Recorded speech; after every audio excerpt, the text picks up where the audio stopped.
हज़रत फ़ातिमा रज़ी अल्लाह अन्हा की वफ़ात।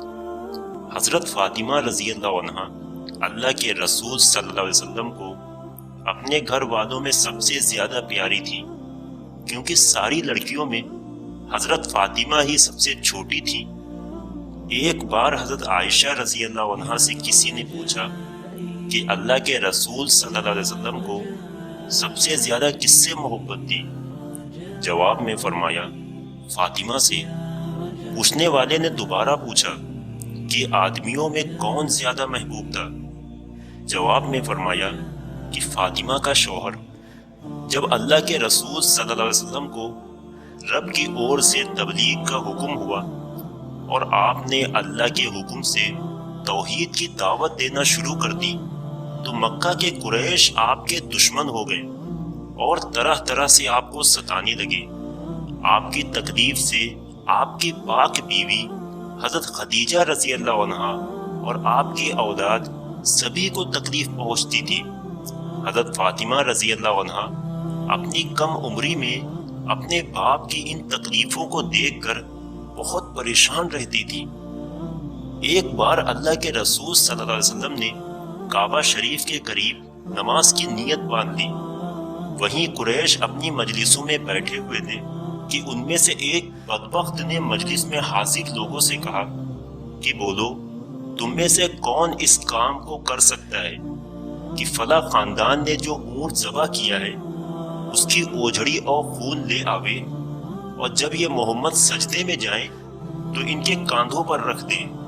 ये सुनकर एक बदबख्त आदमी उठा और फिर उसने ये सब गंदी चीजें लाकर अल्लाह के रसूल सल्लल्लाहु अलैहि वसल्लम के दोनों कंधों के दरमियान रख दी और आप सजदे ही में रह गए। ओझड़ी के बोझ की वजह से आप सजदे से ना उठ सके। आपकी ये हालत देखकर काफिरों ने बेखुद होकर हंसना शुरू कर दिया और इतना हंसे कि हंसी की वजह से एक दूसरे पर गिरने लगे। किसी ने ये हालत देखकर हजरत फ़ातिमा रज़ी अल्लाह अन्हा को जाकर खबर दी कि जाओ देखो, तुम्हारे बाप को काफिर लोग बहुत परेशान कर रहे हैं। उस वक्त हजरत फ़ातिमा की उम्र बहुत कम थी, लेकिन खबर पाकर दौड़ी चली आई और सय्यदे आलम के मुबारक कांधों से वो गंदगी उठाकर फेंक दी और काफिर लोगों को बुरा भला कहने लगी। फिर जब अल्लाह के रसूल सल्लल्लाहु अलैहि वसल्लम नमाज से फारिग हुए तो आपने 3 बार इन काफिरों के लिए बद्दुआ फरमाई।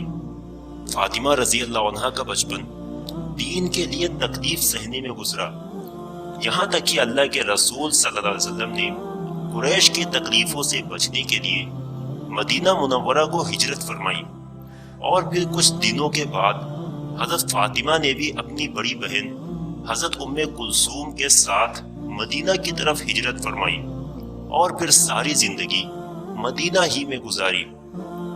हिजरत के बाद सन 2 हिजरी में अल्लाह के रसूल सल्लल्लाहु अलैहि वसल्लम ने हजरत अली से हजरत फ़ातिमा का निकाह कर दिया। उस वक्त हजरत फ़ातिमा की उम्र 15 साल थी और हजरत अली की उम्र 21 साल थी।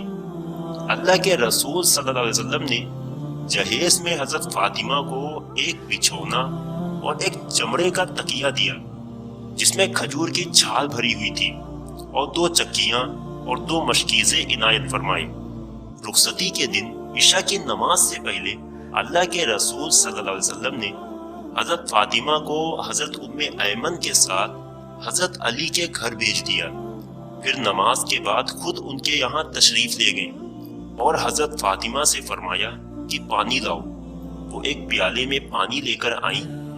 आपने उस पानी से अपने मुंह मुबारक में पानी लिया और फिर उससे उनके सीने पर और सर पर छींटे दी और अल्लाह से इन दोनों के लिए दुआएं मांगी। हजरत अली कोई मालदार आदमी नहीं थे। उनके यहाँ ना सुख था ना आराम, ना खाने पीने की चीजों की बहुतात थी। घर में ना बहुत सामान था, ना घर कोई बहुत अच्छा बना हुआ था, ना कोई खिदमतगार था। अल्लाह के रसूल सल्लल्लाहु अलैहि वसल्लम ने जो फक्र फाका अपने लिए पसंद किया था वही दामाद और बेटी के लिए पसंद फरमाया था। एक बार हजरत फ़ातिमा रज़ी अल्लाह अन्हा आप सल्लल्लाहु अलैहि वसल्लम के पास आई और कहा कि ऐ अल्लाह के रसूल, میرے اور علی کے پاس صرف ایک بھیڑ کی کھال کا بستر ہے جس پر ہم رات کو سوتے ہیں اور دن کو اس پر اونٹ کو چارہ کھلاتے ہیں۔ اللہ کے رسول صلی اللہ علیہ وسلم نے فرمایا کہ اے میری بٹیا صبر کر، کیونکہ موسیٰ علیہ السلام 10 سال اپنی بیوی کے ساتھ ایسے رہے کہ دونوں کے پاس صرف ایک چادر تھی، اسی کو اوڑھتے اور اسی کو بچھاتے تھے۔ وفات۔ حضرت فاطمہ کی وفات اللہ کے رسول صلی اللہ علیہ وسلم کی وفات کے 6 مہینے کے بعد ہوئی۔ حضرت نبی کریم صلی اللہ علیہ وسلم کی وفات پر ان کو بہت زیادہ غم ہوا تھا، اور آپ صلی اللہ علیہ وسلم کے بعد جب تک حضرت فاطمہ زندہ رہیں کبھی ہستی نہ دیکھی گئی۔ اللہ کے رسول صلی اللہ علیہ وسلم نے ان کو بتا دیا تھا کہ میرے گھر والوں میں سے سب سے پہلے تم ہی مجھ سے آ کر ملو گی، اور پھر ایسا ہی ہوا۔ حضرت ام سلمہ فرماتی ہیں کہ اپنی زندگی کے آخری دنوں میں جب حضرت فاطمہ بیمار تھی تو میں ہی ان دنوں ان کی دیکھ بھال کیا کرتی تھی۔ ایک دن صبح ہوئی تو مجھ سے حضرت فاطمہ نے فرمایا کہ اے اماں جان، میرے لیے غسل کا پانی رکھ دو۔ چنانچہ میں نے ان کے لیے غسل نہانے کا پانی رکھ دیا، پھر انہوں نے بہت اچھی طرح غسل کیا۔ اس کے بعد مجھ سے کپڑے مانگے کہ میرے نئے کپڑے دے دو۔ میں نے اس کی بھی تعمیل کی اور انہوں نے مجھ سے کپڑے لے کر پہن لیے۔ پھر مجھ سے فرمایا کہ میرا بستر بیچ آنگن میں بچھا دو۔ چنانچہ میں نے اس کی بھی تعمیل کی اور ان کا بستر بیچ آنگن میں بچھا دیا۔ اس کے بعد وہ قبلہ رخ ہو کر اور اپنا ہاتھ گال کے نیچے رکھ کر لیٹ گئی اور مجھ سے فرمایا کہ اے اماں جان، اب میری جان جاتی ہے، میں نے غسل کر لیا ہے، اب مجھے دوبارہ غسل نہ دینا اور انہی کپڑوں میں دفن کر دینا۔ چنانچہ اسی وقت انتقال فرما گئی۔ حضرت علی اس وقت موجود نہ تھے، باہر سے تشریف لائے تو میں نے ان کو خبر کر دی۔ حضرت فاطمہ کی وفات کے بعد حضرت علی ان کی یاد میں بہت روتے تھے۔ جب تک حضرت فاطمہ زندہ رہیں حضرت علی رضی اللہ عنہ نے دوسرا نکاح نہیں کیا۔ جب ان کی وفات ہو گئی تو انہی کی وصیت کے مطابق ان کی بھانجی حضرت امامہ بنت زینب رضی اللہ عنہ سے نکاح فرمایا۔ حضرت فاطمہ رضی اللہ عنہ کے علاوہ اللہ کے رسول صلی اللہ علیہ وسلم کی تمام اولادوں کی آپ صلی اللہ علیہ وسلم کی موجودگی ہی میں وفات ہو گئی تھی۔ پھر آپ صلی اللہ علیہ وسلم کی وفات کے بعد حضرت فاطمہ بھی جلد ہی آپ سے جا ملی۔